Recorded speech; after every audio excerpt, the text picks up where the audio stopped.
Hello students, 12th standard, subject commerce, unit 2, chapter 5, அதோட continuation தான் இப்போ நம்ம பார்க்குறோம். Topic new financial institutions.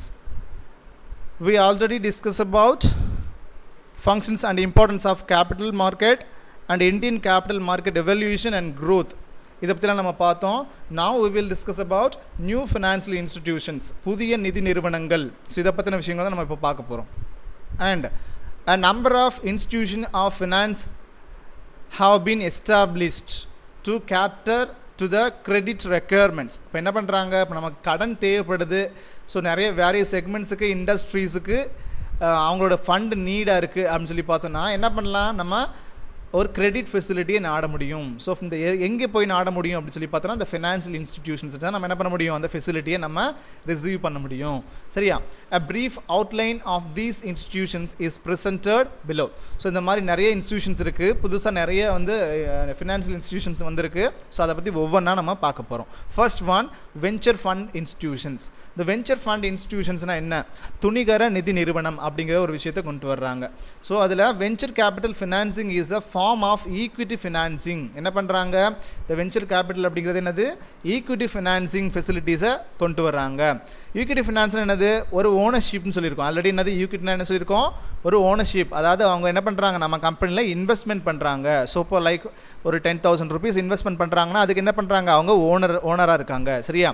So அதுதான். Then especially for funding new and innovative projects. இந்த venture fund institutions வந்து எதுக்கு வந்து ஃபண்ட் ப்ரொவைட் பண்ணுறாங்க அப்படின்னு சொல்லி பார்த்தோன்னா, new and innovative project ideas. So என்ன பண்ணுறாங்க, புதுசாக இன்னோவேட்டிவான ப்ராஜெக்ட்ஸுக்கு என்ன பண்ணுறாங்க, அவங்க ஃபண்ட் ப்ரொவைட் பண்ணுறாங்க.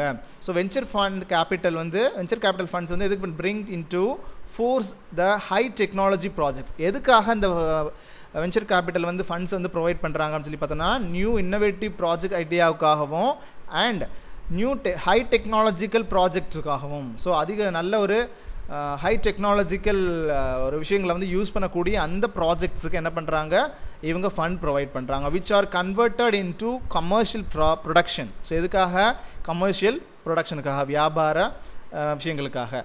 Many specialised financial institutions have promoted their own venture capital funds. என்ன பண்ணுறாங்க, நிறைய ஃபினான்ஷியல் இன்ஸ்டிடியூஷன் வந்து என்ன பண்ணுறாங்க, have promoted their own venture capital funds. நிறைய அவங்களுடைய ஃபண்டே என்ன பண்ணுறாங்க, அந்த மாதிரியான இன்னோவேட்டிவ் ப்ராஜெக்ட் ஐடியாஸ்க்கும் அண்ட் ஹை டெக்னாலஜி ப்ராஜெக்ட்ஸுக்கும் என்ன பண்ணுறாங்க, ஃபண்டு ப்ரொவைட் பண்ணுறாங்க. They include risk capital foundation of IFCI, venture fund of IDBI, SIDBI, SIDBI, இவங்க எல்லாருமே. ஸோ என்ன பண்ணுறாங்க, இவங்க எல்லாருமே என்ன பண்ணுறாங்க, ஃபினான்ஷியல் இன்ஸ்டிடியூஷன்ஸ். இவங்க எல்லாரும் யாருக்கு வந்து ஃபண்டு ப்ரொவைட் பண்ணுறாங்க, இந்த ஹை டெக்னாலஜி ப்ராஜெக்ட்ஸை செய்கிறவங்களுக்காகவும் அண்ட் இன்னோவேட்டிவ், அதாவது நியூ அண்ட் இன்னோவேட்டிவ் ப்ராஜெக்ட் ஐடியாஸை இம்ப்ளிமெண்ட் பண்ணுறவங்களுக்கும் தான் என்ன பண்ணுறாங்க, ஃபண்டு ப்ரொவைட் பண்ணுறாங்க. And venture fund of IDBI, அதாவது IDBIன்னு சொல்லுவோம். அதாவது எப்படி கால் பண்ணுவோம்னா IDBI அண்ட் SIDBI அப்படின்னு சொல்லி கால் பண்ணுவோம். Technology development and infrastructure corporation of India, TTICI and others. இது எல்லாமே என்ன பண்ணுறோம் அப்படின்னு சொல்லி எதுக்காக வந்திருக்காங்க அப்படின்னு சொல்லி பார்த்தோன்னா, இந்த மாதிரியான ஃபண்டு ப்ரொவைட் பண்ணுறதுக்காக தான். ஸோ ஃபண்டு ப்ரொவைட் பண்ணுறது மட்டும் இல்லாமல் அவங்க என்ன பண்ணுறாங்க, ஃபுல் ஃபண்டையும் ப்ரொவைட் பண்ணுறாங்களா சார் அப்படின்னு சொன்னால் இல்லை. ஸோ என்ன பண்ணுறாங்க, அந்த new financing new innovative projects ideas வச்சுருக்காங்க இல்லையா, அவங்களாகட்டும் அல்லது ஹை டெக்னாலஜி ப்ராஜெக்ட்ஸை செய்கிறவங்களுக்காகட்டும் அவங்களுடைய ஓன் கான்ட்ரிபியூஷன் ஆஃப் அமௌண்ட் எவ்வளோவா இருக்கும்னு சொல்லி பார்த்தோன்னா 40% தான் இருக்கும். சரியா?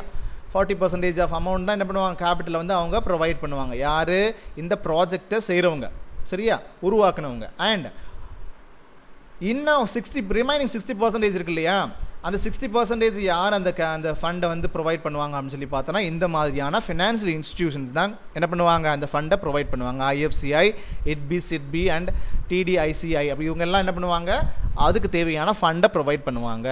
ஸோ இதுதான் என்னது, வெஞ்சர் கேபிட்டல் ஃபண்ட். இதில் வந்து என்ன இருக்குது அப்படின்னு சொல்லி பார்த்தோன்னா, நிறைய ரிஸ்க்கும் இருக்குது. ஸோ என்ன, எந்த ஒரு பிஸ்னஸை பண்ணாலுமே என்ன இருக்குது, ப்ராஃபிட்டும் வரலாம், லாஸும் வரலாம். ஸோ இது மாதிரி என்ன இருக்குது, இதுலேயும் நிறைய ரிஸ்க் ஃபெசிலிட்டிஸ், ரிஸ்க் ஃபேக்டர்ஸ் இருக்க தான் செய்யுது. அண்ட் அடுத்ததை நம்ம பார்க்க போகிறது mutual funds. So mutual fund அப்படிங்கிறது என்னது, இன்னொரு ஃபினான்ஷியல் இன்ஸ்டிடியூஷன் தான் இதுவும். அண்ட் இதுவும் ஒரு புது விதமான ஒரு இன்வெஸ்ட்மெண்ட் ஒரு மெத்தட், சரியா? மியூச்சுவல் ஃபண்ட் அப்படிங்கிறது இது தமிழில் என்ன சொல்லுவாங்க அப்படின்னு சொல்லி பார்த்தோன்னா பரஸ்பர நிதி. ஸோ பரஸ்பர நிதி அப்படிங்கிறதுனா இதோட எக்ஸ்ப்ளனேஷன் பார்க்கலாம். இது என்ன மியூச்சுவல் ஃபண்ட் அப்படின்னு சொன்னால் இது ஒரு லைக் ஃபார் எக்ஸாம்பிள் ஷேர் மாதிரி தான். ஸோ ஷேரில் எப்படி நம்ம இன்வெஸ்ட்மெண்ட் பண்ணுறோம், டிபெஞ்சர்ஸில் எப்படி இன்வெஸ்ட்மெண்ட் பண்ணுறோம், அந்த மாதிரி இது ஒரு one of the investment scheme. சரி, இன்வெஸ்ட்மெண்ட் இன்ஸ்டிடியூஷன் இப்படி சொல்லலாம், ஓகேவா? Financial institution that provide facilities for channeling saving of small investors into avenues of productive investment are called mutual funds. என்ன பண்றாங்க, the financial institution என்ன பண்றாங்க, to provide facilities. எதுக்கா என்ன ஃபெசிலிட்டிஸ் கொடுக்குறாங்க?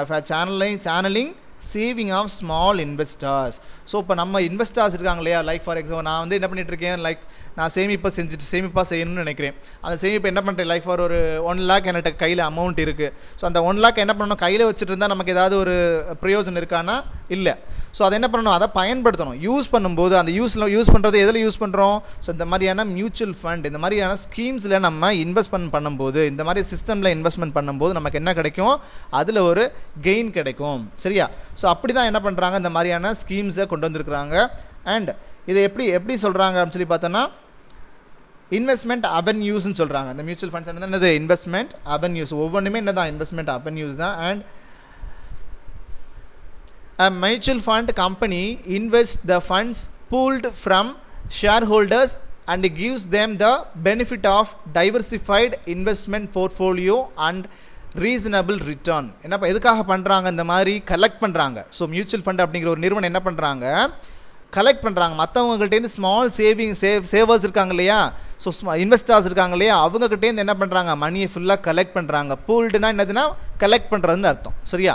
ஃப்ரம் ஷேர் ஹோல்டர்ஸ், யார்கிட்டேருந்து, ஷேர் ஹோல்டர்ஸ்லேருந்து என்ன பண்ணுறாங்க, மணியை ஃபுல்லாக கலெக்ட் பண்ணி என்ன பண்ணுறாங்கன்னா அவங்க வேறு இன்வெஸ்ட்மெண்ட் அவென்யூஸில் என்ன பண்ணுறாங்க, நமக்காக அவங்க இன்வெஸ்ட்மெண்ட் பண்ணுறாங்க, சரியா? ஸோ அப்படி இன்வெஸ்ட்மெண்ட் பண்ணும்போது நமக்கு என்ன மாதிரியான விஷயங்கள்லாம் நடக்கும் அப்படின்னு சொல்லி பார்த்தோன்னா அதுலேயும் என்ன இருக்குது, கெயின் கிடைக்கிறதுக்கும் வாய்ப்பு இருக்குது, லாஸ் ஆகிறதுக்கும் வாய்ப்பு இருக்குது. ஸோ அதெல்லாம் என்ன பண்ணுறாங்க, மார்க்கெட் அதாவது சந்தை அபாயத்திற்கு உட்பட்டது அப்படின்னு சொல்லிட்டு என்ன பண்ணுவாங்க, நம்ம டிவிலலாம் நிறைய இந்த மாதிரி ஆட்ஸ்லாம் நம்ம என்ன பண்ணுவோம், இந்த மியூச்சுவல் ஃபண்ட்ஸை பற்றி பார்ப்போம் இல்லையா? ஸோ எந்த ஒரு விஷயத்துலையுமே நம்ம இன்வெஸ்ட்மெண்ட் பண்ணுறோம் அப்படின்னு சொன்னால் அங்கே என்ன இருக்குது, மார்க்கெட்டபிள் அந்த ஒரு என்ன சொல்கிறது, நமக்கு ஒரு அஃபெக்ட் ஏற்படுறதுக்கு வாய்ப்பு இருக்குது, சரியா? ஆர் கெயின் ஆர் லாஸ், இந்த மாதிரி நிறைய ரெண்டுமே நடக்கிறதுக்கு வாய்ப்பு இருக்குது.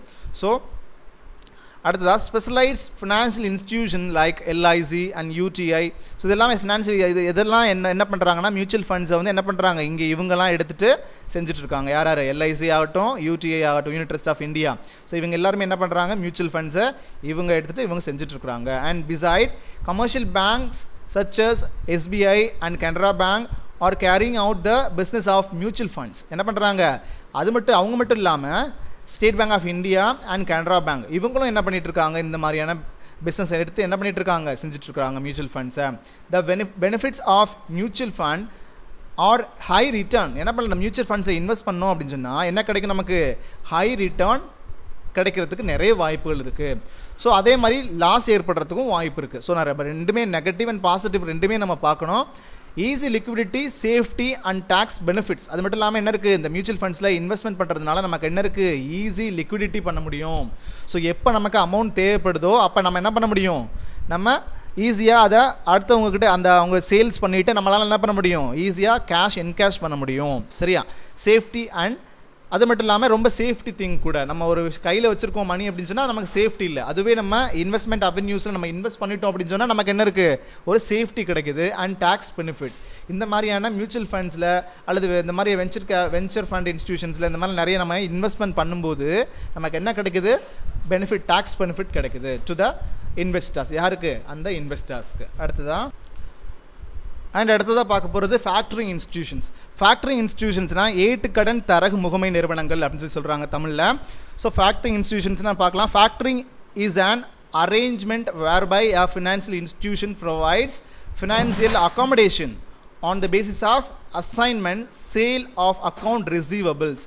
ஸோ ஃபேக்டரிங் அப்படிங்கிறது என்ன அப்படின்னு சொல்லி பார்த்தோன்னா arrangement whereby the financial institutions provides financial accommodation. ஒரு ஃபினான்ஷியல் அக்காமடேஷனை கொடுக்கறதுக்காக, ஒரு அரேஞ்ச்மெண்ட் பண்ணுறதுக்காக தான் என்ன பண்ணுறாங்க, இந்த ஃபேக்டரிங் சர்வீஸ். இது ஒரு சர்வீஸ். ஃபேக்டரிங் அப்படிங்கிறது என்னென்னா ஒரு ஏட்டுக்கடன் முகமையின் தரகு முகமைன்னு சொல்கிறாங்க. இது என்னது, ஒரு சர்வீஸ் தான். அப்போ அடுத்தவங்களுக்காக நம்ம என்ன பண்ணுறோம், ஒரு சர்வீஸை செய்கிறோம். ஸோ அப்போது ஃபேக்டரிங் அப்படிங்கிறது என்னது ஆல்சோ கால்ட் சர்வீஸ் அப்படின்னு சொல்லலாம். ஓகேவா? அண்ட் அடுத்ததா the factoring institution collect the book debts. என்ன பண்ணுறாங்க இவங்க, என்ன பண்ணுறாங்க இந்த ஃபேக்டரிங் அப்படிங்கிற ஒரு விஷயத்தில் அப்படின்னு சொல்லி பார்த்தோன்னா, இது ஒரு இன்ஸ்டியூஷனாக செயல்படுது. என்ன கலெக்ட் பண்ணுறாங்க? புக் டெட்ஸ் அப்படின்னு சொன்னது நமக்கு வர வேண்டிய தொகையை. லைக் ஃபார் எக்ஸாம்பிள், இது என்ன எக்ஸாம்பிள் சொல்லி கொடுக்கலாம்னா, இப்போ ஏ அப்படிங்கிற பார்ட்டி என்ன பண்ணுறாங்க அப்படின்னு சொல்லி பார்த்தோன்னா, பி அப்படிங்கிற ஒரு பார்ட்டி என்ன பண்ணுறாங்க, கிரெடிட் பர்ச்சேஸ் பண்ணுறாங்க. ஸோ கிரெடிட் பர்ச்சேஸ் மீன்ஸ் என்னது, ஒரு லைக் ஃபார் எக்ஸாம்பிள் நம்ம அக்கௌண்ட்ஸ்லாம் பார்த்துருப்போம், 3 months இந்த மாதிரி என்ன பண்ணுவாங்க, அலோவ் பண்ணுவாங்க இல்லையா? இப்போ நம்ம கிரெடிட் பர்ச்சேஸ் பண்ணுறோன்னா 3 months என்ன பண்ணுவாங்க, நீங்கள் 3 months கழிச்சு நீங்கள் அந்த அமௌண்ட் என்ன பண்ணலாம், நீங்கள் செலுத்திட்டு இன்வாய்ஸும் வாங்கிக்கலாம் அப்படிங்கிற மாதிரி சொல்லி என்ன பண்ணுவாங்க, ஒரு அக்ரிமெண்ட் கான்ட்ராக்ட் மாதிரி பண்ணியிருப்பாங்க இல்லையா? ஸோ அப்படி பண்ணும்போது அவங்களுக்கு என்ன, அந்த என்ன அமௌண்ட்டை வந்து என்ன பண்ணணும், ஒரு 3 மாதத்துக்குள்ளேங்கிறத விட எங்களுக்கு கொஞ்சம் குறுகிய காலத்துலேயே அந்த அமௌண்ட் தேவைப்படுது அப்படிங்கிற பட்சத்தில் என்ன பண்ணுவாங்க, இவங்க அந்த இன்வாய்ஸ், அதாவது யாருன்னா கிரெடிட் பர்ச்சேஸ் பண்ணியிருக்கிறாங்க இல்லையா, ஸோ அவங்க வந்து என்ன பண்ணியிருப்பாங்க, இன்வாய்ஸை யார் கொடுத்துருப்பாங்க, அந்த சேல்ஸ் பண்ண அந்த பார்ட்டிகிட்ட கொடுத்துருப்பாங்க. அந்த பார்ட்டி என்ன பண்ணுவாங்க, சர்டன் பேங்க்ஸை, கமர்ஷியல் பேங்க்ஸ் என்ன பண்ணியிருப்பாங்க, நாடுவாங்க. ஸோ அந்த பில்லை அவங்ககிட்ட என்ன பண்ணியிருப்பாங்க, பேங்க்ஸ்கிட்ட ஒப்படைச்சிருப்பாங்க. ஸோ அதுக்கு தேவையான அமௌண்ட்டை முன்னாடியே, அதாவது அவங்களுக்கு 3 மாதம் டைம் கொடுத்துருக்கிறதுல அதற்கு முன்னாடியே என்ன பண்ணியிருப்பாங்க, அந்த பேங்க்கிட்டேருந்து அந்த அமௌண்ட்டை கலெக்ட் பண்ணிடுவாங்க. ஸோ கலெக்ட் பண்ணதுக்கப்புறம் யார், அந்த செல்லர், சரியா, கிரெடிட் சேல்ஸ் பண்ணியிருக்கிறார் இல்லையா, அந்த செல்லர் என்ன பண்ணியிருப்பார், வாங்கிடுவார். ஆனால் அந்த கிரெடிட் பர்ச்சேஸ் பண்ண அந்த பார்ட்டி என்ன பண்ணுவாங்க அப்படின்னு சொல்லி பார்த்தோன்னா, 3 months கழித்து என்ன பண்ணுவாங்க, அந்த அமௌண்ட்டை பேங்க்கு செலுத்திடுவாங்க. சரியா? ஏன்னா யார் அந்த இன்வாய்ஸ் வச்சுருக்காங்கன்னா பேங்க் வச்சுருக்காங்க. ஸோ அந்த பேங்க் என்ன பண்ணிடுவாங்க, அந்த அமௌண்ட்டை, ஃபுல் அமௌண்ட்டை கொடுத்துருவாங்க. லைக் ஃபார் எக்ஸாம்பிள் ஒரு 1 lakhனா 1 lakh ரூபாய் என்ன பண்ணிடுவாங்க, கொடுத்துருவாங்க. ஸோ இதுக்கு ஒரு கமிஷன் வந்து என்ன பண்ணுவாங்க, அந்த சர்டன் கமர்ஷியல் பேங்க்ஸ் வந்து கலெக்ட் பண்ணுவாங்க. சரியா? இதுதான் அந்த ஃபேக்டரிங் சர்வீஸ். அடுத்த ஒரு நபருக்காக என்ன பண்ணுவாங்க, ஒரு சர்வீஸ், ஒரு மோட்டிவில் இந்த ஃபேக்டரிங் சர்வீஸை என்ன பண்ணுறாங்க, ஒரு சர்டன் கமர்ஷியல் பேங்க்ஸ் வந்து என்ன பண்ணுறாங்க, எடுத்துகிட்டு செஞ்சுட்ருக்குறாங்க. ஸோ இதுதான் சொல்கிறாங்க, some of the factoring institution operating in India. So இந்தியாஸில் என்ன பண்ணுறாங்க, இந்த ஃபேக்டரிங் இன்ஸ்டிடியூஷன் செயல்பட்டுருக்கு. Are SBI factors and commercial services private limited அப்படிங்கிற ஒரு பேஸ், அந்த நேமில் என்ன பண்ணிட்டு இருக்காங்க, செயல்பட்டுருக்காங்க. ஃபேக்டரிங் சர்வீசஸ் செஞ்சுட்ருக்காங்க. யார், எஸ்பிஐ பேங்க் என்ன பண்ணிட்டுருக்காங்க, அந்த செயல்பாடை செஞ்சுட்ருக்காங்க. a subsidiary of State Bank of India and Can Bank Factors Limited. So இந்த ஸ்டேட் பேங்க் ஆஃப் இந்தியாங்கிறது இன்னொரு நேமில் என்ன பண்ணிட்டு இருக்காங்க, கேன் பேங்க் ஃபேக்டர்ஸ் லிமிடெட் அப்படின்னு சொல்லிட்டு சப்சிடரி ஆஃப் கனரா பேங்க். இந்த கேன் பேங்க் ஃபேக்டர் லிமிடெட் வந்து யாரோட சப்சிடரியாக செயல்பட்டு இருக்காங்க, கனரா பேங்கோடைய சப்சிடரியாக செஞ்சுருக்காங்க. அப்போ 2 பேங்க்ஸுமே என்ன பண்ணிட்டு இருக்காங்க, இந்த ஃபேக்டரிங் சர்வீஸை செஞ்சுட்ருக்காங்க. யார், எஸ்பிஐயும் கனரா பேங்க்கும் என்ன பண்ணிட்டு இருக்காங்க, இந்த அதர் நேம்ஸில், அதாவது Canara bank factors limited and அப்படிங்கிற நேம்லையும் and factor and commercial service private limited அப்படிங்கிற நேம்லேயும் என்ன பண்ணுறாங்க, இந்த ஃபேக்டரிங் சர்வீஸஸை செஞ்சு கொடுத்துட்ருக்குறாங்க. ஸோ இதெல்லாம் என்னது, ஒரு ஃபினான்ஷியல் இன்ஸ்டிடியூஷன். ஸோ அதில் என்னென்ன விஷயங்கள்லாம் செஞ்சுட்ருக்காங்கிறத நம்ம பார்த்துட்ருக்கோம் ஒன் பை ஒன். அடுத்தது over the counter exchange of India, OTCEI. இது என்ன அப்படின்னு சொல்லி பார்த்தோம் அப்படின்னு சொல்லி போனால், முதல்ல நம்ம பார்த்துருக்கோம் இதை பற்றி. Over the counter exchange of India அப்படின்னா டீசென்ட்ரலைஸ்டு இன்ஸ்டிடியூஷன் இவங்க. ஸோ அதே மாதிரி கஸ்டமைஸ்டு ஒரு ப்ரொசீஜர் இவங்களுக்குன்னு தனியாக இருக்கும். ஸோ இவங்க அது மட்டும் இல்லாமல் இவங்க என்ன பண்ணுவாங்க, ஒரு எலக்ட்ரானிக் சிஸ்டம் மூலியமாக என்ன பண்ணுவாங்க, ட்ரேடிங் பண்ணுவாங்க. ஸோ பையிங் செல்லிங் ஆக்டிவிட்டீஸ் என்ன பண்ணுவாங்க, செய்வாங்க. லைக் ஷேர்ஸ் ஆகட்டும், பாண்ட்ஸ் ஆகட்டும், டிபெஞ்சர்ஸ் ஆகட்டும், இது எல்லாத்தையும் என்ன பண்ணுவாங்க, ஒரு எலக்ட்ரானிக் சிஸ்டம் மூலியமாக செய்யக்கூடியது தான். So over the counter exchange of இந்தியானா இவங்க ஒரு ஃபினான்சியல் இன்ஸ்டிடியூஷனை இந்த மாதிரி முறையில் செஞ்சுட்ருக்குறாங்க. ஓகேவா? The OTCEI was set up by a premier financial institution. So premier என்னது, ஃபர்ஸ்ட்லேயே செஞ்சுட்ருக்க, ஃபர்ஸ்ட் வந்தது to allow the trading of securities across the electronic counters. என்ன பண்ணுவாங்க, எலக்ட்ரானிக் கவுண்டர்ஸ் மூலியமாக என்ன பண்ணுறாங்க, அந்த ட்ரேடிங் செக்யூரிட்டி ட்ரேடிங்கை பண்ணிகிட்ருக்குறாங்க. சரியா? And through out the country ஃபுல்லாக அந்த நாடு முழுவதுமே என்ன பண்ணிகிட்ருக்காங்க, இந்த மாதிரியான ஒரு எலக்ட்ரானிக் சிஸ்டமில் இந்த மாதிரியான செக்யூரிட்டிஸை எலக்ட்ரானிக் கவுண்டர்ஸ் மூலியமாக என்ன பண்ணுறாங்க, பையிங் அண்ட் செல்லிங் செஞ்சுட்ருக்காங்க. It addresses some specific problems of both investors and medium size companies. Some of the greatest strength of OTCI are transparency of transaction, quick deals, faster settlements and better liquidity. So இது என்ன பண்ணுறாங்க, இங்கே என்ன வேலை நடக்குது sir அப்படின்னு சொல்லி பார்த்தோன்னா, இந்த மாதிரி செக்யூரிட்டிஸை பையிங் அண்ட் செல்லிங் ஆக்டிவிட்டீஸ் மட்டும் பண்ணலை, வேறு என்னென்னலாம் பண்ணுறாங்க, என்னென்ன மாதிரியான விஷயங்கள்லாம் இதில் இருக்குது, நம்பகத்தன்மையான ஒரு விஷயங்கள்லாம் இருக்குது அப்படின்னு சொல்லி பார்த்தோன்னா, டிரான்ஸ்பரன்சி இருக்குது, டிரான்ஸ்பரன்சி ஆஃப் டிரான்சாக்ஷன்ஸ், அங்கே என்ன நடக்குது, ஸோ அந்த கம்பெனியோட சிச்சுவேஷன் என்ன, ஸோ எக்கனாமிக் கண்டிஷன்ஸ் என்ன, ஸோ இது எல்லாமே என்ன பண்ணணும் நமக்கு டிரான்ஸ்பரன்சியாக தெரிய வரும். தென் குவிக் டீல்ஸ் என்ன பண்ண முடியும், இங்கே எலக்ட்ரானிக் கவுண்டர்ஸ் யூஸ் பண்ணுறதுனால குவிக் டீல் பண்ண முடியும். சரியா, குவிக் டீல்னா என்னது, அந்த வேலையை ஈஸியாக செஞ்சிட முடியும். இப்போ ஒரு எழுத்து, இப்போ நம்ம லைக் ஃபார் எக்ஸாம்பிள் சொன்னோம்னா, இப்போ கம்ப்யூட்டரில் ஒர்க் பண்ணுறதுக்கும் ஒரு நோட் புக்கில் நம்ம புக் என்ட்ரியாக போடுறதுக்கும் நிறைய டிஃப்ரென்ஸ் இருக்குது. ஸோ அதுவே கம்ப்யூட்டரில் ஒர்க் பண்ணிட்டோம் அப்படின்னு சொன்னால் ஆன் தி ஹோல் நம்ம உடனே எப்போ வேணாலும் நம்ம என்ன பண்ண முடியும், அட் ஃப்ராக்ஷன் ஆஃப் செகண்டில் எடுத்து பார்க்க முடியும். அதுவே புக் கீப்பிங்கில் என்ன பண்ண முடியாது, நம்ம என்ன பேஜ்னு பார்த்து அது என்ன லெட்ஜராக ஜேர்னல் என்ட்ரியா சம்திங் அந்த மாதிரி ட்ரையல் பேலன்ஸா அப்படின்னு சொல்லிட்டு ஒவ்வொன்றையும் நம்ம என்ன பண்ணணும், ரிஸ்க் எடுத்து நோட் பண்ணி பார்க்கணும் இல்லையா. ஸோ அந்த மாதிரி எலக்ட்ரானிக் சிஸ்டம் யூஸ் பண்ணி பண்ணுறதுனால குவிக் டீல் பண்ண முடியும் அண்ட் ஃபாஸ்டர் செட்டில்மெண்ட். அதே மாதிரி நமக்கு பையிங் அண்ட் செல்லிங்ஸ் ஆக்டிவிட்டீஸ் பண்ணும்போது ஃபாஸ்டர் செட்டில்மெண்ட் கிடைக்கும் அண்ட் பெட்டர் லிக்விடிட்டி. அந்த மாதிரி என்கேஷ் பண்ணுறதுலையும் சரி நமக்கு பெட்டரான ஒரு சர்வீஸ் கிடைக்குது. சரியா, அடுத்ததான் national stock exchange of India limited NSEI. So இவங்களும் இதே மாதிரி தான் ஃபினான்சியல் சர்வீஸ் தான் பண்ணுறாங்க. NSEI வாஸ் எஸ்டாப்ளிஷ்ட் இன் 1992 தான் என்ன பண்ணியிருக்காங்க, இந்த NSEI அப்படிங்கிறது எஸ்டாப்ளிஷ் பண்ணியிருக்காங்க to function as a model stock exchange. இவங்க தான் ஃபர்ஸ்ட் என்ன பண்ணாங்க, மாடல் ஸ்டாக் எக்ஸ்சேஞ்ச் அப்படிங்கிற விஷயத்தை கொண்டு வந்தாங்க. ஸோ நம்ம பாம்பே ஸ்டாக் எக்ஸ்சேஞ்ச் இந்த மாதிரி நிறைய பார்த்துட்ருக்கோம் இல்லையா. ஸோ அவங்க ஃபர்ஸ்ட் என்ன பண்ணாங்க, அந்த ஸ்டாக் எக்ஸ்சேஞ்ச் அப்படி ஒரு விஷயம் எதுக்காக கொண்டு வந்தாங்க, ஸ்டாக்ஸை சேல்ஸ் பண்ணுறது, பை பண்ணுறது, ட்ரான்ஸ்ஃபர் பண்ணுறது, ஸோ இந்த மாதிரி நிறைய விஷயங்களுக்காக தான் என்ன பண்ணுறாங்க, இந்த ஸ்டாக் எக்ஸ்சேஞ்ச் கொண்டு வந்தாங்க. ஸோ அப்போ மாடலாக ஒரு மாதிரி பங்குச்சந்தையை கொண்டு வந்தது யார், எந்த இயரில் அப்படின்னு சொல்லி பார்த்தோன்னா 1992 தான். ஸோ இது நோட் பண்ணிக்கோங்க, ஒன் வேர்டில் வர்றதுக்கு வாய்ப்பு இருக்குது. The exchange aims at providing the advantage of nationwide electronic screen. So என்ன பண்ணுறாங்க, இந்த எக்ஸ்சேஞ்ச் ஃபெசிலிட்டி வந்து எப்படி நடக்குது அப்படின்னு சொல்லி பார்த்தோன்னா, இந்த முதல்ல சொன்னோம் இல்லையா, இந்த எலக்ட்ரானிக் கவுண்டர்ஸ் மூலியமாக நடக்குதுன்ட்டு. ஸோ அதே மாதிரி தான் ஸோ இந்த electronic screen based in scriptless and floorless trading system. So இதே தான், அதாவது எலக்ட்ரானிக் கவுண்டர்ஸ் மூலியமாக நடக்கக்கூடிய ஒரு விஷயம் தான் இந்த மாதிரி என்ன பண்ணுறாங்க, வேறு விதத்தில் சொல்கிறாங்க. Then trading system is securities. The institution is expected to allow for an efficient and transparent system of securities trading. So இதே மாதிரி தான் அந்த OTCEI அதே மாதிரி தான் என்ன இருக்குது இந்த NSEIயும். ஸோ இங்கே என்ன பண்ணுறாங்க, நிறைய வந்து குவிக் டீல் கிடைக்குது, ஃபாஸ்டர் செட்டில்மெண்ட் கிடைக்குது, பெட்டர் லிக்விடிட்டி கிடைக்குது. பட் இங்கே என்ன கிடைக்குது அப்படின்னு சொல்லி பார்த்தோன்னா, இங்கேயும் அதே மாதிரி எஃபிஷியன்ட் அண்ட் டிரான்ஸ்பரண்ட் சிஸ்டம் தான். இங்கேயும் ஒரு திறமையான செயல்பாடு, ஒரு ரொம்ப ஃபாஸ்டராக ஒர்க் பண்ணக்கூடிய ஒரு விஷயம் இங்கேயும் நடக்குது. இதில் இந்த செக்யூரிட்டி ட்ரேடிங்கில். ஸோ இதே மாதிரி தான் எல்லாமே ஆன் தி ஹோல் ஒரே மாதிரியான விஷயங்கள் தான். பட் இது கொஞ்சம் ஸ்டாக் எக்ஸ்சேஞ்ச், பட் இது வந்து இந்த எலக்ட்ரானிக் சிஸ்டம் வைஸில் நம்ம பையிங் அண்ட் செல்லிங் ஆக்டிவிட்டீஸ் நடக்கிறது. அடுத்ததாக national clearance and depository system NCDS. So இது என்னென்னா under the scriptless trading system. இதுவும் சேம் அதே மாதிரி தான் அந்த எலக்ட்ரானிக் சிஸ்டம் மூலியமாக தானே பண்ணுறாங்க. Settlement of transaction relating to securities என்ன பண்ணுறாங்க, அதே மாதிரி செக்யூரிட்டிஸை சேல்ஸ் பண்ணுறது, அந்த சம்மந்தமான டிரான்சாக்ஷன் தான் இதுலேயும் பண்ணுறாங்க. Then takes place through book entry. என்ன பண்ணுறாங்க இதில் அப்படின்னு சொல்லி பார்த்தோன்னா, புக் என்ட்ரியாக ஃபாலோ பண்ணுறாங்க. முதல்ல பண்ண மாதிரி ஒரு ஃபிசிக்கல் எவிடென்ஸாக ஒரு ஒரு ஷேர் வாங்குகிறோம், பை பண்ணுறோம் அப்படின்னு சொன்னால் என்ன பண்ணுவோம், ஷேர் சர்டிஃபிகேட்ஸ் அப்படின்னு சொல்லிட்டு நமக்கு ஒரு ஆத்தென்டிக் எவிடன்ஸ் கொடுப்பாங்க. இப்போ ஷேர்ஸ் வந்து ஒரு 100 ஷேர்ஸ் வாங்குறோம்னா 100 ஷேர்ஸ் வாங்கிருக்கீங்கன்னு சொல்லிட்டு ஒரு சர்டிஃபிகேட் இருக்கும். பட் இங்கே என்ன இல்லை, இந்த நேஷனல் கிளியரன்சஸ் அண்ட் டெபாசிட்டரி சிஸ்டமில் என்ன இல்லை அப்படின்னு சொல்லி பார்த்தோன்னா, இந்த மாதிரி ஒரு ஃபிசிக்கல் எவிடன்ஸ் இல்லை. ஸோ என்ன பண்ணுறாங்க, ஒரு புக் என்ட்ரியாக பண்ணுறாங்க அண்ட் எலக்ட்ரானிக் சிஸ்டம் மூலியமாக அங்கே என்ட்ரி பண்ணிக்கிறாங்க. சரியா, ஸோ இதுதான் நடக்குது. தென் National Trade Comparison and Reporting System which prescribes the terms and conditions of contract for the securities market.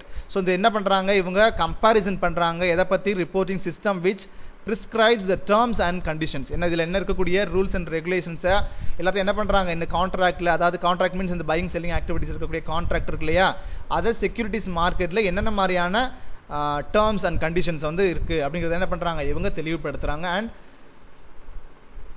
National Clearing System which aims at determining the net cash and stock liability of cash broken or settlement date. So அது மட்டும் இல்லாமல் எல்லாமே தெளிவாக என்ன பண்ணுறாங்க, என்ன டேட்டில் settle பண்ணுவாங்க, ஸோ ப்ரோக்கர்ஸோட லயபிலிட்டிஸ் என்னென்ன, இது எல்லாத்தையும் என்ன பண்ணுறாங்க கிளியராக சொல்லியிருக்காங்க. தென் அடுத்ததான் national depository system which arranges to provide for the transfer of ownership of securities in exchange on payment by book entry on electronic ledger without any physical movement of transfer deed. So என்ன பண்ணுறாங்க இங்கே அது ரொம்ப முக்கியமான இதுனா முதல்ல சொன்னதான் நான் முதல்ல ஸ்டார்டிங்லேயே சொல்லிட்டேன். ஸோ என்ன பண்ணுறாங்க இவங்க புக் என்ட்ரியாக தான் பண்ணுறாங்க ஆனால் எலக்ட்ரானிக் சிஸ்டம் மூலியமாக என்ட்ரி பண்ணிக்கிறாங்க. ஸோ எந்த விதமான ஆத்தென்டிக் எவிடன்ஸும் என்ன இல்லை, இந்த மாதிரியான செக்யூரிட்டிஸை சேல் பண்ணுறது பை பண்ணுறதுக்கு எந்த விதமான ஆத்தென்டிக் ஃபிசிக்கல் எவிடன்ஸ் இல்லை அப்படிங்கிறது சொல்கிறாங்க. ஸோ இப்போ என்னென்னா இது ஈஸியாக ஒரு எலக்ட்ரானிக் மீடியம் வைஸ் என்ன பண்ணுது இங்கே ஆக்டிவிட்டீஸ் நடக்குதுன்னு சொல்லி கிளியர் கட்டாக சொல்கிறாங்க. And national securities depository limited, so NSDI was set up in the year 1996. So இதெல்லாம் இந்த மாதிரி இயர்லாம் கொஞ்சம் நோட் பண்ணி அண்டர்லைன் பண்ணி வச்சுக்கோங்க. ஸோ ரீகால் பண்ணுறதுக்கு யூஸ்ஃபுல்லாக இருக்கும். ஒன் வேர்டில் இதெல்லாம் கேட்கறதுக்கு நிறைய வாய்ப்புகள் இருக்குது. ஸோ இப்போது NSDI வந்து என்ன இயரில் வந்து செட்டப் பண்ணியிருக்காங்க 1996 for achieving a time bound dematerialisation as well as rematerialisation of shares. So இந்த ரெண்டு விதத்தில் என்ன பண்ணுறாங்க இவங்க இந்த மாதிரி ரெண்டு விதமான ஆக்டிவிட்டீஸை இம்பார்ட்டன்ஸ் கொடுத்து செய்கிறாங்க. The establishment of NSDL is expected to alleviate the problems of post-trade transaction in the secondary market. ஆமாம் சார். ஹலோ அண்ட் அடுத்ததான் ஸோ டீமெட்டீரியலைசேஷன் அப்படின்னு சொன்னால் என்னதுன்னா ஃபிசிக்கல் செக்யூரிட்டி, அதாவது லைக் ஃபார் எக்ஸாம்பிள் ஷேர்ஸ் இருக்குது அப்படின்னு சொல்லி சொன்னால் அது ஃபிசிக்கல் செக்யூரிட்டி. ஸோ அதை வந்து என்ன பண்ணிடுவோம் அப்படின்னு சொன்னால் சரண்டர் பண்ணிவிட்டு என்ன பண்ணுறோம் புக் என்ட்ரியாகவும் எலக்ட்ரானிக் சிஸ்டம் மூலியமாகவும் என்ன பண்ணுறோம் நம்ம அது டிரான்சாக்ஷன் செய்கிறோம். அதுதான் இது டீமெட்டீரியலைசேஷன். ரீமெட்டீரியலைசேஷன் அப்படின்னு சொல்லி சொன்னால் என்ன அப்படின்னு சொல்லி பார்த்தோன்னா அந்த எலக்ட்ரானிக் சிஸ்டம் மூலியமாக என்ட்ரி பண்ணதை நம்ம என்ன பண்ணுறோம் ஆத்தென்டிக் எவிடன்ஸாக, அதாவது ஃபிசிக்கல் எவிடன்ஸாக நம்ம மாற்றுறோம். ஸோ லைக் ஃபார் எக்ஸாம்பிள் முதல்ல சொன்னோம் இல்லையா, அந்த ஃபிசிக்கல் எவிடன்ஸ் இல்லாமல் நம்ம என்ன பண்ணுறோம் புக் என்ட்ரியாகவும் எலக்ட்ரானிக் சிஸ்டம் மூலியமாகவும் என்ட்ரி பண்ணிவிட்டு நம்ம என்ன பண்ணுறோம் செக்யூரிட்டி சேல் அண்ட் பை செய்கிறோம். அதே மாதிரி தான் ரீமெட்டீரியலைசேஷனாக என்னது, அந்த ஃபிசிக்கல் எவிடன்ஸ் இல்லாமல் எலக்ட்ரானிக் சிஸ்டமில் நம்ம என்ட்ரி பண்ண விஷயத்தை என்ன பண்ணுறோம் ஒரு ஃபிசிக்கல் எவிடன்ஸாக மாற்றி கொடுக்கக்கூடிய ஒரு வேலையை தான் யார் செய்கிறாங்க அப்படின்னு சொல்லி பார்த்தோன்னா இந்த நேஷ்னல் செக்யூரிட்டிஸ் டெபாசிட்டரி லிமிடெட் அவங்க செய்கிறாங்க.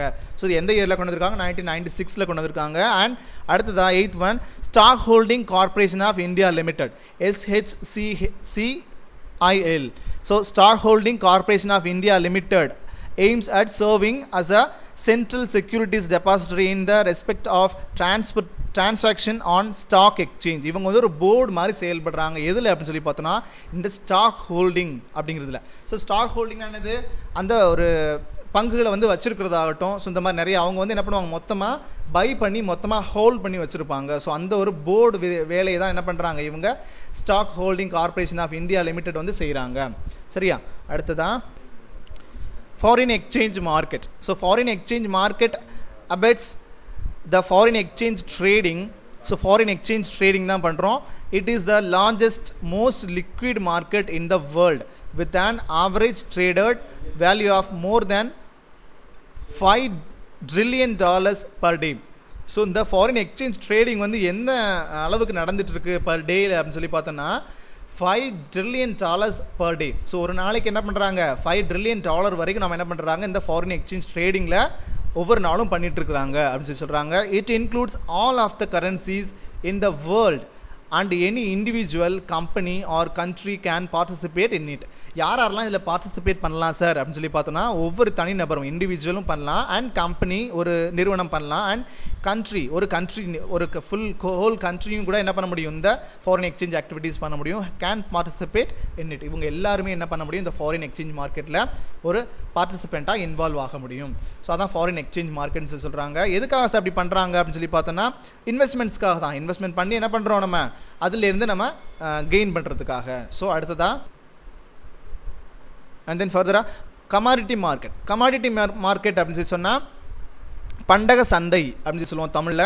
அண்ட் இது எதுக்காக அப்படின்னு சொல்லி பார்த்தோன்னா the commodity market manages the trading in primary products which take place in about 50 major commodities markets. So commodity மார்க்கெட்ஸ்குள்ளே எவ்வளோ ப்ராடக்ட்ஸ் வந்து நமக்கு பிளேஸ் ஆகிருக்கு இடத்த பிடிச்சிருக்கு அப்படின்னு சொல்லி பார்த்தோன்னா 50 மேஜர் கமாடிட்டிஸ் என்ன பண்ணியிருக்கு அங்கே இடத்த பிடிச்சிருக்கு இதில் கமாடிட்டி மார்க்கெட்டில். And where financial transaction increasingly outstrip physical purchases which are to be delivered. Commodities are commonly classified into 2 subgroups. சரியா, ஸோ கமாடிட்டிஸ் வந்து என்ன பண்ணுறாங்க ரெண்டு விதத்தில் பிரிக்கிறாங்க. And first one hard commodities market and soft commodities market. So hard commodities மார்க்கெட்னா கடின பண்டக சந்தைன்னு சொல்லுவோம். அண்ட் சாஃப்ட் கமாடிட்டிஸ் மார்க்கெட்னா மென் பண்டக சந்தை அப்படின்னு சொல்லி 2 விதத்தில் பிரிக்கிறோம். சரியா? ஸோ லைக் ஃபார் எக்ஸாம்பிள் இதெல்லாம் பாருங்கள், இது ஹார்ட் அண்ட் சாஃப்ட் கமாடிட்டிஸ்க்கு லைக் ஃபார் எக்ஸாம்பிள் கொடுத்துருக்காங்க. ஹார்ட் கமாடிட்டிஸ்னால் என்னென்னு பார்க்கலாம். Hard commodities are raw materials typically mined. So இப்போ இதெல்லாம் எப்படிப்பட்டதாக இருக்கும்னா சுரங்கங்கள் பேஸ் பண்ண ஒரு ப்ராடக்டாக இருக்கும். ஸோ சச் அஸ் கோல்டெல்லாம் என்ன பண்ணுறோம், மைண்ட்லேருந்து நம்ம தோண்டி எடுக்கக்கூடிய ஒரு விஷயம் தான். அண்ட் ஆயிலாம் என்னது, இதில் மைண்ட் பேஸ்ட் தான். அண்ட் ரப்பர், அயர்ன் அண்ட் ஊர், ஸோ இது எல்லாமே என்ன தான், மைண்ட் பேஸ்ட் இருக்கக்கூடிய ஒரு விஷயம் தான். அது எல்லாமே என்னென்னு கால் பண்ணுறோன்னா ஹார்ட் கமாடிட்டிஸ்ன்னு கால் பண்ணுறோம். அண்ட் சாஃப்ட் கமாடிட்டிஸ்னால் என்னது, are typically grown agricultural primary products such as wheat, cotton, coffee and sugar. So இது எல்லாமே என்ன பண்ணுறோம், சாஃப்ட் கமாடிட்டிஸ்ன்னு கால் பண்ணுறோம். அண்ட் அடுத்ததான் டெரிவேட்டிவ் மார்க்கெட். ஸோ டெரிவேட்டிவ் மார்க்கெட்னா வருவிக்கப்பட்ட சந்தைன்னு சொல்கிறாங்க தமிழில். And derivative market facilitate the trading in financial instrument such as future contracts and option used to help control financial risk.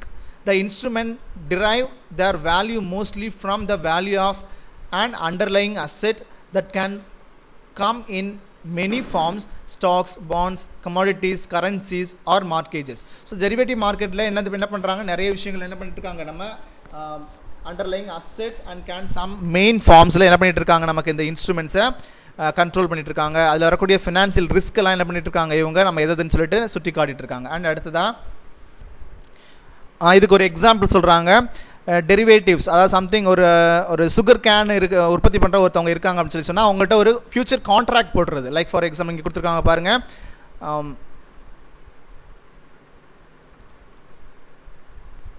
So most contract அப்படி என்ன சொல்கிறாங்கன்னு சொல்லி பார்த்தோன்னா, லைக் இப்போ ஒரு 1 year கழிச்சு இல்லை 6 months கழிச்சு என்ன பண்ணுறாங்க, ஒரு ப்ராடக்ட் இருக்குன்னா சுகர் கேன் உற்பத்தி பண்ணியிருக்காங்க. உற்பத்தி பண்ணியிருக்கும் போது என்ன பண்ணுறோம், அந்த ஒரு 6 monthsல நான் என்ன பண்ணிக்கிறேன், இப்போ ஒரு பர் டன் வந்து என்ன பண்ணுறேன், 1 lakh rupee அப்படின்னு சொல்லிட்டு நான் என்ன பண்ணுறேன், பை பண்ணுறேன்னு சொல்லிட்டு நான் அக்ரிமெண்ட் கான்ட்ராக்ட் அவங்கள்ட்ட போட்டு கொடுத்துறேன். ஆனால் மார்க்கெட் வேல்யூ என்ன ஆகுது, ஒரு சமயத்தில் கூடலாம், ஒரு சமயத்தில் கம்மியாகலாம். ஸோ அப்போது அந்த டைமில் அந்த மார்க்கெட் வேல்யூ வந்து என்ன ஆகுது, கம்மியாகுது அப்படின்னு சொல்லி சொன்னால் என்ன பண்ண மாட்டேன், நான் அந்த குட்ஸை பை பண்ண மாட்டேன். ஸோ இப்போ 1 lakh rupeeக்கு வர்றது 80,000 தான் அந்த மார்க்கெட் வேல்யூ அப்படின்னு சொன்னால் நான் வாங்க மாட்டேன் அப்படின்னு சொல்லிட்டு என்ன பண்ணுறதுன்னா ஒரு கான்ட்ராக்ட் போட்டுறது. ஸோ அப்போ அவர் என்ன பண்ணுவார், அந்த அக்ரிகல்ச்சர் பீப்புள் என்ன பண்ணுவாங்க அப்படின்னு சொல்லி பார்த்தோன்னா, அவங்க லைக் அந்த அட்வான்ஸாக என்ன பண்ணியிருப்போம், நம்ம அட்வான்ஸ் புக் பண்ணால் தான் அந்த கான்ட்ராக்ட் பண்ண முடியும் இல்லையா. ஒரு 10,000 கொடுத்துட்டு என்ன பண்ணுவோம், அட்வான்ஸாக நம்ம ஒரு கான்ட்ராக்ட் போட்டிருப்போம். அந்த கான்ட்ராக்டை என்ன பண்ணுவாங்க, அந்த ஒரு 10,000 வாங்கிட்டு அந்த கான்ட்ராக்டில் அவங்க இன்வால்வ் ஆகிருப்பாங்க. யார், அந்த பார்ட்டி, அதாவது அக்ரிகல்ச்சரல் பீப்புளும் அண்ட் அந்த ஒரு கான்ட்ராக்ட் பார்ட்டியும். ஸோ அந்த கான்ட்ராக்ட் பார்ட்டி என்ன பண்ணுறாரு, அது கம்மியாகும்போது அந்த கம்மியான குட்ஸை வந்து என்ன பண்ணுறாரு, வேணாம் அப்படின்னு சொல்லிடுறாரு. அடுத்ததான் அந்த குட்ஸ் வந்து வேல்யூ இன்க்ரீஸ் ஆகுது, மார்க்கெட் வேல்யூ அப்படின்னு சொன்னால் அந்த டைம் என்ன பண்ணுறாரு, அவர் அந்த குட்ஸை அப்படியே வாங்கிக்கிறாரு. ஸோ இந்த மாதிரி ஒரு ஃபியூச்சர் கான்ட்ராக்ட் போட்டுக்கிறதுக்கு பேர் தான் என்ன சொல்கிறோம் அப்படின்னா டெரிவேட் மார்க்கெட் அப்படின்னு சொல்கிறோம். அண்ட் இதுவரை நம்ம பார்த்தது ஃபினான்சியல் மார்க்கெட்ஸில் கேபிட்டல் மார்க்கெட் பற்றி நிறைய விஷயங்கள் பார்த்தோம் இல்லையா. தென் அடுத்தது நம்ம பார்க்க போகிறது மணி மார்க்கெட். ஸோ இது வந்து on the basis of maturity, இதில் வந்து நம்ம 2 divides இருக்குது. அதில் capital market and money market. So capital market பற்றி நிறைய ப்ரீஃபாக பார்த்தாச்சு. அண்ட் அடுத்தது நம்ம பார்க்க போகிறது அடுத்த வீடியோஸில் மணி மார்க்கெட் பற்றி பார்க்கலாம். until then, bye students.